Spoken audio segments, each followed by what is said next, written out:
So my name's Caroline Wales, and I'm part of the AST team, which is the advice and support team at the Masonic Charitable Foundation. The areas that I cover are Suffolk, Essex, Norfolk and Cambridgeshire, so I have quite a large patch to cover.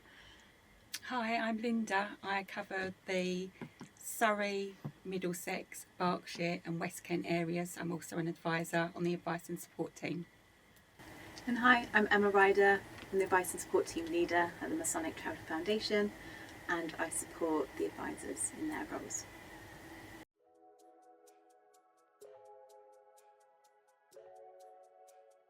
So we're the advice and support team.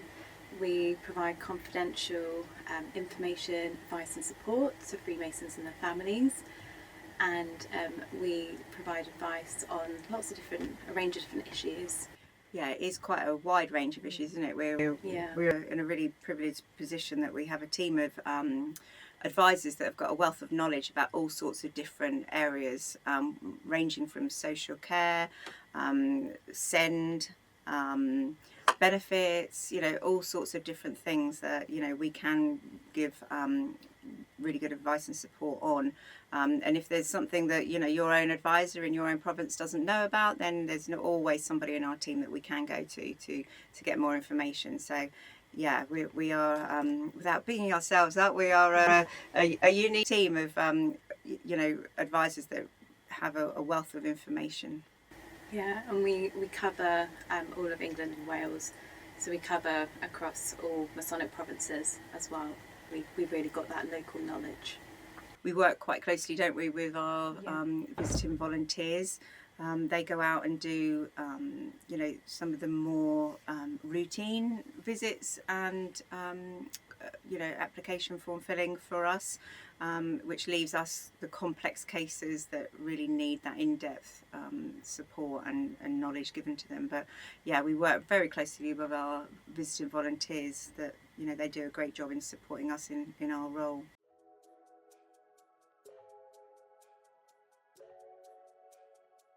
Sometimes people come to us for financial support, and sometimes people come to us for information, advice and support, or both. So we can help all Freemasons and their families with information, advice and support. When it comes to supporting financially, our grants are subject to a financial assessment, so it really depends on people's savings and household incomes as to whether we're able to offer that support. Yeah, that's really important. Yeah, because we're here for people that are in distress, that that need financial help, and hopefully we can help. But I always think that we are far more than just a charity that gives out money. We and grants. We're so much more than that. Like we've said about our advice and support team. And our wealth of knowledge, we can give such good support in that area, which is often so much more than a financial grant, isn't it? If people need somewhere to go and someone to talk to, and we can give the advice and support from a professional point of view, from what they need at that time. Yeah, no, it's really important that people do come to us and explore all the different avenues, and as Caroline says, if we can't help with the financial side of things, we can look at the information, advice and support that we give. That's really important, and it's as valuable. It's really important that we're exploring that, because we can refer on to other statutory support services, ensure that you are getting other charitable support from other charity funds. So yeah.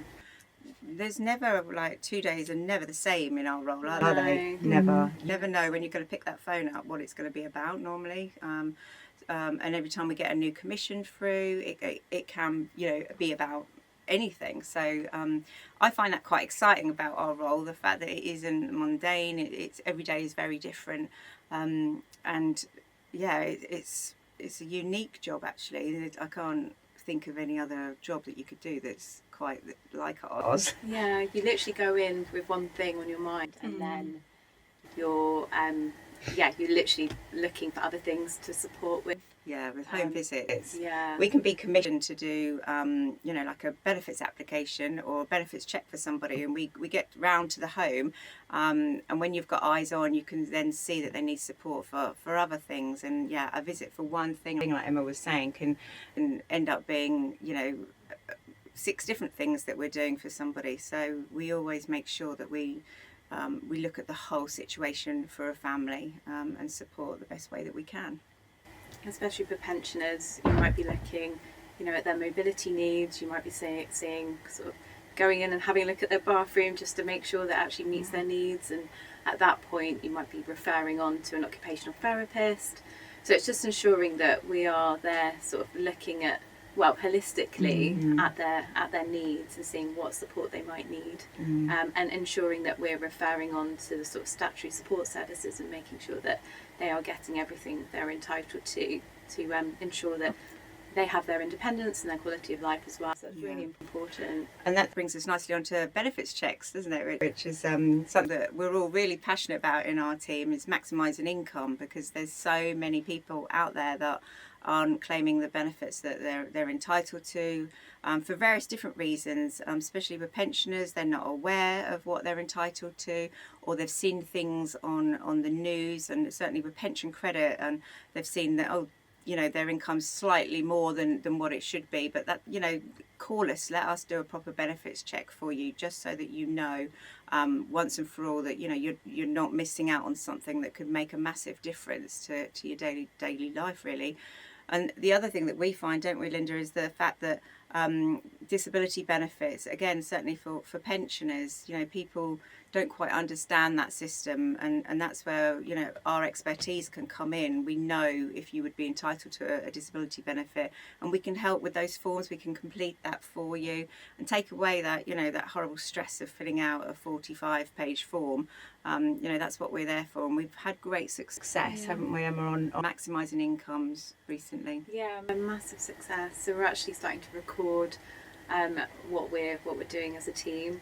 And in the last 10 months, the advice and support team has increased, identified, I think nearly £2 million in financial gains. I mean, that's just massive, amazing. Isn't it? Yeah, it's massive.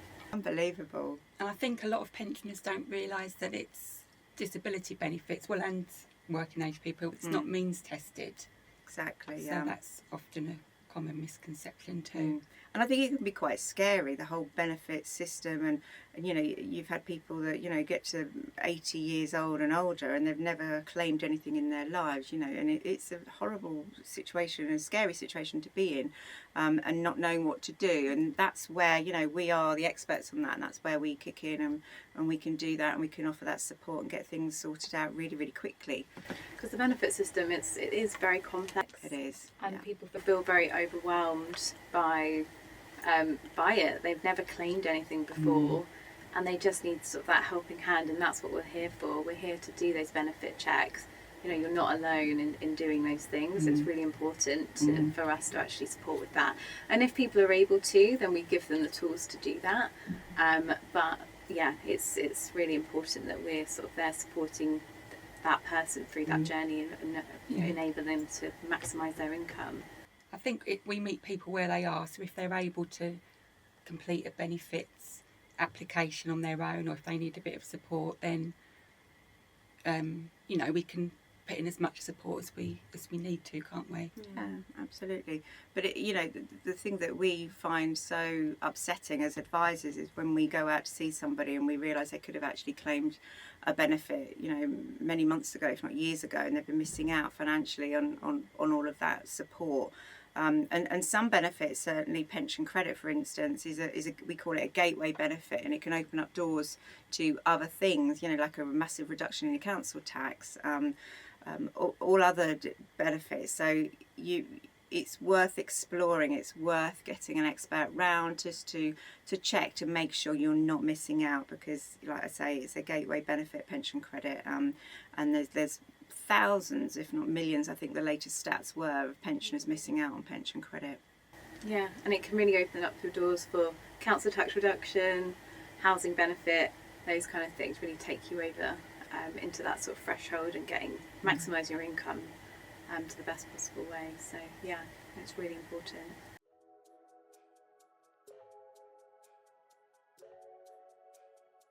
So I think really from our our experiences of people missing out on benefits, it's because people aren't aware. If you've worked all your life and you've never claimed a benefit before, then people don't know what's out there. And I think the government have tried recently. There's been adverts about pension credit in particular, and a lot of other national charities have raised the bar with pension credit, but it's not knowing what you're entitled to, and it's like Emma said earlier, it's a really scary sort of world going into the benefits world, and they don't make it easy for you. The claim forms, some of them in particular, are 50 pages long, and I think once you get that form in front of you, you just think, oh my goodness, I can't cope with that. Whereas for us, we see these forms every day, don't we? So I think that's one of the reasons why people don't claim the benefits that they're entitled to, because it can be a really overwhelming process, and it's just too much for some people. So yeah, we can't emphasize enough the fact that just call our inquiries line, email in, and it doesn't take us long at all to do a full benefits check, just to make sure, and then you'll know once and for all whether you're entitled to anything or not. And the DWP, the pension, the service, they don't make it easy. Even like the wording of attendance allowance, a lot of people out there think that you can only claim attendance allowance if you have somebody attending to you, which is a really funny old-fashioned word, isn't it? Yeah. And that's just not true at all. You don't have to have carers caring for you, you just have to have difficulties, and obviously we've all been trained in that. We know what to look for, we know if you'd be eligible. So yeah, the overriding message from us really is call the inquiries line, make contact with the MCF, just so we can come out, either visit you personally, even over the phone. We just need a little bit of information and we can do a full-on benefits check and make sure you're not missing out. Yeah, no, that's really important. I know sometimes that people say attendance allowance is someone attending to you, and they actually think it's the carer, and people just get very confused with the terminology. And yeah, as you say, the forms are so long, and especially if you're diagnosed with a recent illness, you've got a disability, and you just find them really just too much for some people. Too much. And also, as we're very well aware at the moment, things in the benefit world are changing, currently changing, always changing. So, but we're up to date with all of that, So again, with the changes going on in the recent budget, we are all up to date with that. That's our job, to make sure we are up to date. So yeah, we're in the best position to try and help and advise people on anything to do with benefits and claiming benefits. And I think sometimes people don't realise that they are entitled to benefits. So pension credit, for example, if you're claiming attendance allowance or receiving attendance allowance, then that bumps up your threshold for pension credit. Yeah. And it could be the difference, couldn't it, between being entitled to pension credit and not being entitled if you're on attendance allowance. Yeah. And then again, it opens the doors for other things 100%. too. Yeah. And also with attendance allowance and disability benefits as a whole, they're not means tested. So I often say to people, you could have £1 million in the bank, and if you meet the criteria for a disability benefit, then you're still entitled to it. It doesn't have a knock-on effect on any of your other incomes, any tax, anything like that. Disability benefits aren't means tested, and you can spend them on what you want, and you don't have to provide receipts. The disability benefits are there to just try and make life a little bit easier for you, and the difficulties that you face on a day-to-day basis. And that's it, we give people that reassurance, because a lot of people are worried about that. Yeah. So it's just really important, and that's what we're there to do, reassure people and sort of guide them through that process. 100%.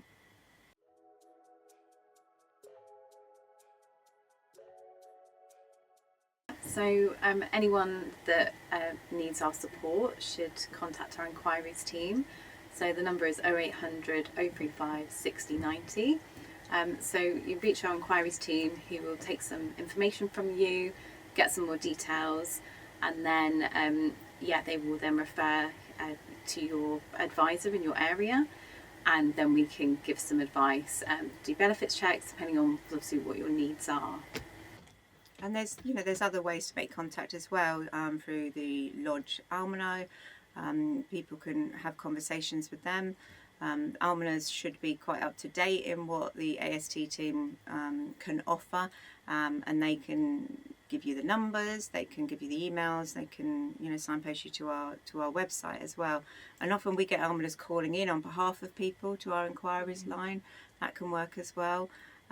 So yeah, it's or even your PGA. We have a lot in different areas that people make contact with their PGAs and have a chat with them first, and then or the PGAs call in and say they've spoken to somebody. So there's a variety of different reasons, different ways of making contact. But yeah, our inquiries line again are highly skilled on taking your phone calls, listening to, you know, what the issues might be and how the MCF can help. And they've got loads of information that they can give over the phone at that first point of contact as well, haven't they? Yeah, and I appreciate sometimes it is very daunting for some people to make that initial contact. Yeah. But as Caroline said, they are a really friendly team and they're highly skilled. So yeah, they'll take some details and then refer you on to the right advisor in your area.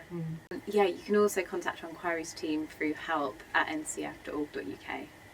And you can always leave a message on their voicemail too, can't you, on the inquiries line? They always come back to you straight away.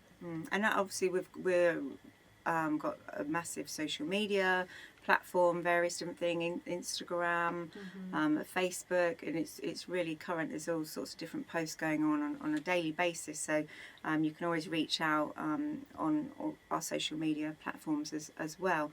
And I think also it's important to say as well that if you don't want your PGA or anybody within your province, your lodge, to be aware of anything, things can be confidential on our system, and you just need to say that on your initial phone call when you call in, that you know you're not comfortable with anybody else knowing about you, that you've called in and asking for support.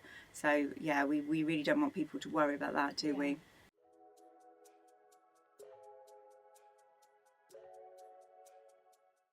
I think by the time we've gone out to do a home visit or actually even contacted somebody on the phone, they've already gone through sort of like our triage process with our inquiries team. So we know that they are eligible at that first initial stage anyway.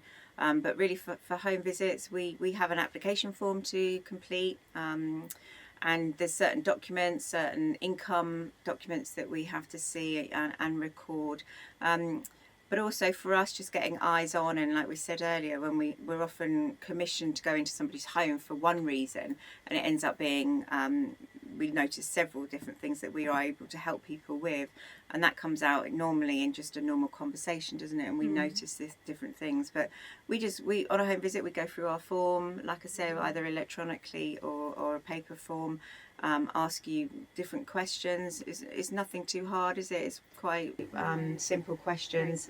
It helps if people can prepare and by having their financial information to hand. But it isn't. We don't ask for loads of information, and we certainly, you know, make sure people are at ease with sharing that information. Yeah. When I get the referral through, I sort of do a bit of a mind map of where I'm going to go. So I'm looking at sort of the different areas that have come through already. And as we sort of mentioned before, it's sort of looking at all the different areas as well, and thinking about the best possible places to refer. You know, that could be to statutory support services or give advice on. So yeah, so it's looking at that sort of holistic approach for that visit as well. But as Caroline says, yeah, it's a very simple process that we go through, looking sort of at the grants that we can provide as a charity, but also our information, advice and support as well. And that's why when we talked earlier about our provinces, we actually all live within our own areas, within our provinces, don't we? I mean, so we're actually in a really good position to know local support.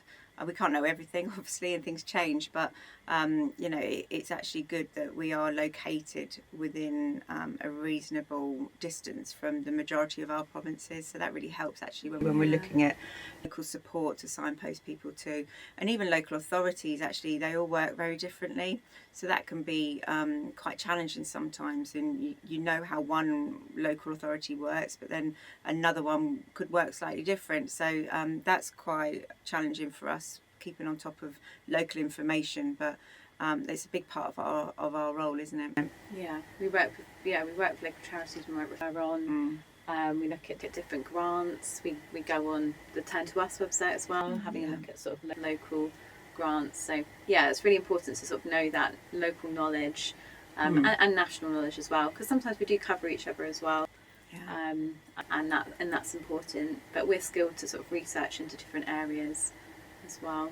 Each home visit is very different, isn't it? Going to somebody's home is actually a real privilege to us, and we understand not everybody's comfortable with that. But you know, when we were invited into somebody's home, it's very much on their terms. We operate our home visits on a very casual basis. You know, so it's nothing to worry about at all. We just sit down, we go through different things, you know, check the documents that we need to check, complete forms, whether it's electronically or, you know, in front of us. So yeah, they're very laid back, but we make people feel very comfortable. And I think personally for me, I love home visits because quite often enough, certainly with Masonic widows, they really want to talk to you about, you know, their Masonic events and the ladies' nights that they've been to, and there's pictures on the wall, and they're really excited to meet somebody that they can actually talk to and share, you know, some of their wonderful memories that they've had within their Masonic communities over the years. And personally, I love that, seeing the pictures on the wall where they're all dressed up and got their regalia on, and it's a really lovely part of a home visit for me personally. And I think it's also about when we're visiting people at home, obviously they've got in touch with MCF because there's been some kind of distress. So it's really sort of giving consideration to people feeling emotionally safe enough to be able to open up and talk to us about whatever their needs are, so that we can help in the best way that we possibly can. Yeah, and it's just important. Yeah, it's making sure it's sort of confidential. It's a confidential space to have that conversation, that you feel safe. Also, you don't need to sort of tidy up. I think some people get worried about that, don't they? They want to tidy up, and but no. That's just important. And also, it isn't just about home visits either. We do a lot of work over the phone. So if people coming into your home is a real no-no, and you know you really don't like that idea, then we can do a lot of our information gathering over the phone as well. So that's not a problem. We can make it fit around what people need and what people want, to make sure people are comfortable, as long as we get the information that we need for our video conference as well. We do video conferencing calls on Teams or Zoom. So we're flexible, aren't we? Really flexible. Really flexible.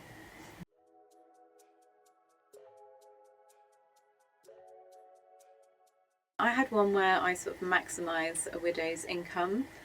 I just want to sort of put this doesn't always happen, and it's quite a sort of a massive increase. But sort of I identified that she might be entitled to attendance allowance, which is a disability benefit for state people who are state pension age. And once we had actually claimed that, she was then entitled to pension credit. And then from that, because she was entitled to pension credit, she was then able to get housing benefit and council tax reduction. So overall, I actually maximised her income per annum of just over £27,000. Wow, which was quite a significant amount. And I know that doesn't always happen for every person that we help, but it just showed that because I knew about the benefit system, I did all the benefit checks, and if she hadn't have got attendance allowance, then she wouldn't have been entitled to those other things. So it's just really important that you know. We can't emphasise that enough, can we? No. And it's great that how you've described that, and how I describe it to our beneficiaries is like pieces of a puzzle. So it's about getting all of those pieces of the puzzle together at the right time, and then you can, and it can take several months, can't it, for a situation like you've just described to come together. But we know what we're doing, and we know the processes that we have to go through to get that. And like Emma, I mean, that's just an amazing case, isn't it? It was a feel-good factor for us as advisors when we get cases like that. Yeah, it was mind-blowing, really, that I could really maximise that person's income. And she was so happy, and she'd been paying full rent. She was paying quite high rent, and really helped her to reduce her outgoings. I had a case where it was a family with young children, and the son we supported with getting a diagnosis. He received a diagnosis of ADHD.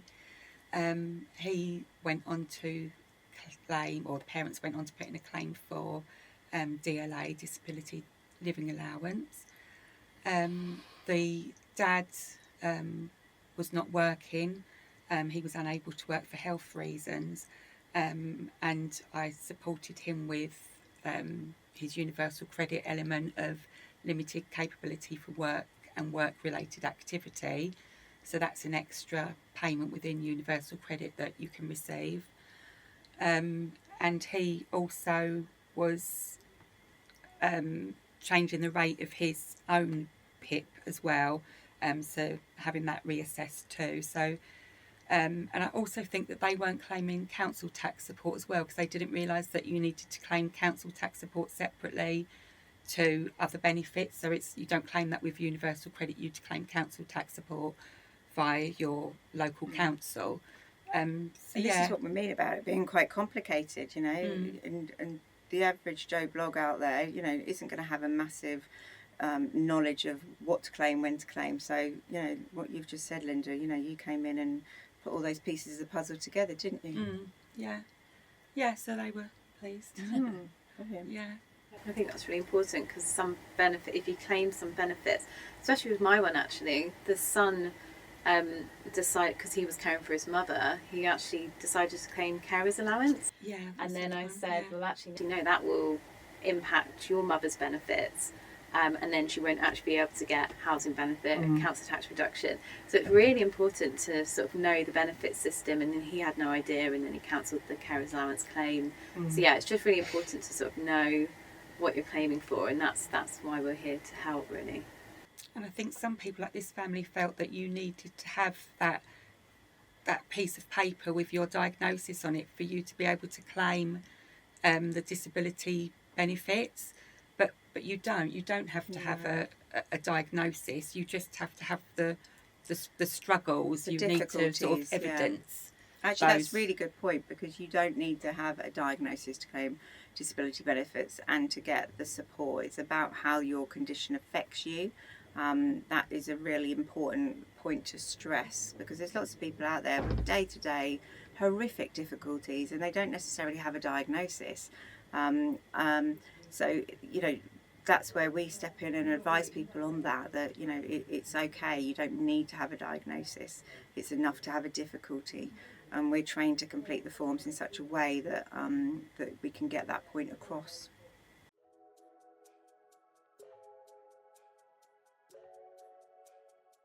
I've got lots of favourite parts of this job because it's so unique. But I think in particular home visits for me, I love meeting people's pets. And on the home visits there's so many different pets. You get your standard dog, cats. I've had parrots that have sworn at me. All sorts of different things. It's amazing. I do love the home visits, and you never know what sort of animals. I've had big spiders. Oh goodness, I don't know about that. Oh. I've had tarantulas. Gosh. I've had a small farm. Okay. Yeah. And that's the beauty. You never know what you're gonna get, do you? No, you But don't. it's.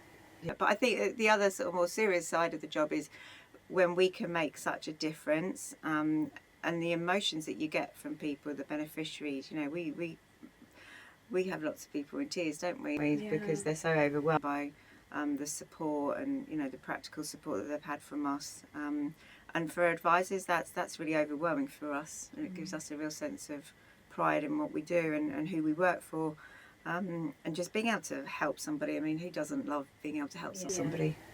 Yeah, that's definitely my favourite bit. Just going out, trying to help as best as you can, looking at everything holistically, and yeah, just going in and actually looking at something else, and they're just, you know, that person's face just lights up, and like, actually, yeah, that really does help me.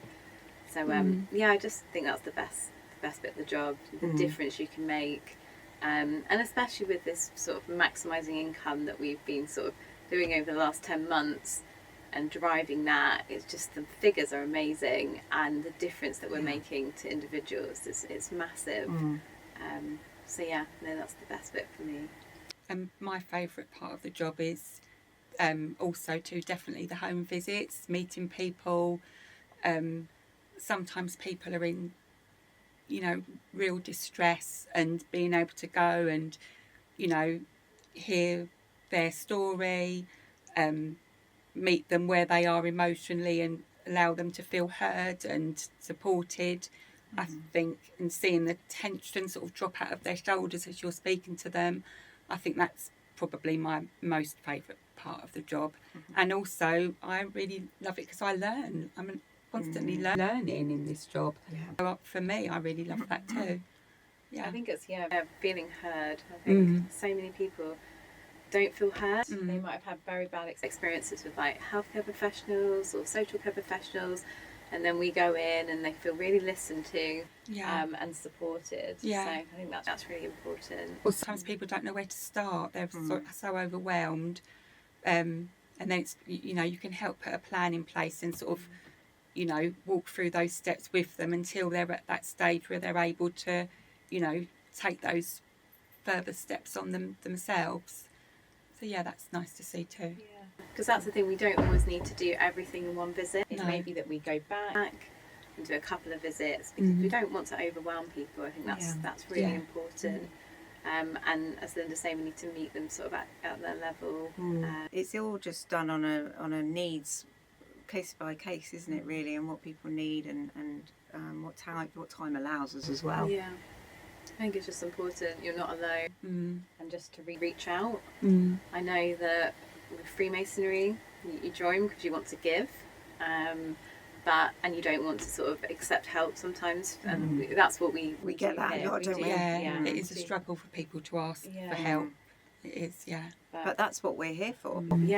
We are here for that, and just really want to reassure everyone that please do reach out. It's really important to get that support, and we can guide you through that.